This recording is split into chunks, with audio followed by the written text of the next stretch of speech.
Hello everyone, এখন আমরা শিখব বাইনারি যোগ কিভাবে করতে হয়। তো তার আগে আমাদেরকে অবশ্যই জানতে হবে যে জিরোর বাইনারি হচ্ছে কি জিরো, ওয়ানের বাইনারি ওয়ান, টু এর বাইনারি ডাবল ওয়ান, তারপর হচ্ছে কি থ্রি এর বাইনারি হচ্ছে কি টু এর বাইনারি হচ্ছে কি ওয়ান জিরো, আর থ্রি এর বাইনারি হচ্ছে কি ডাবল ওয়ান। এগুলো আমরা জানি অনেকে। আচ্ছা, শূন্য এবং এক যদি যোগ করো তাহলে কি হবে? এক। ঠিক আছে, এক এক যোগ করলে দুই, দুই মানে কি বাইনারিতে দশ, দশের শূন্য বসাবো আমরা, শূন্য বসাবো, হাতে এক আসবে, হাতে কত চলে আসবে? ক্যারিতে এক চলে আসবে, এই ক্যারি এক চলে আসছে নাকি? তা হাতের এক এবং এই এক যোগ করে দাও, কত হইলো? দুই।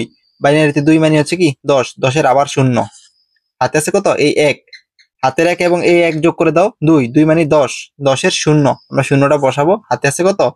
আবারও এক, ক্যারি এক চলে আসছে, হাতের এক এবং এই এক দুই, দুইয়ের একে কত? তিন, বাইনারিতে তিন মানে কত? ডাবল ওয়ান, ডাবল ওয়ানের আমরা এই ডান পাশের ওয়ানটা বসাবো। দেন হাতে আবারও এক চলে আসছে, হাতে এক আর সাথে হাতের এক এবং এ একের সাথে যোগ করে দাও, কত হইলো? দুই, দুই মানে কত? বাইনারিতে দশ, দশের শূন্য বসাইলাম, হাতে আবার এক চলে আসছে, তাই না? হাতে এক চলে আসছে, হাতের একের সাথে এ এক যোগ করে দাও, দুই হইলো, দুই এর একে আবার তিন, তিন মানে কত? বাইনারিতে ডাবল ওয়ান, ডাবল ওয়ান। আশা করি তোমরা সকলে বুঝতে পেরেছো।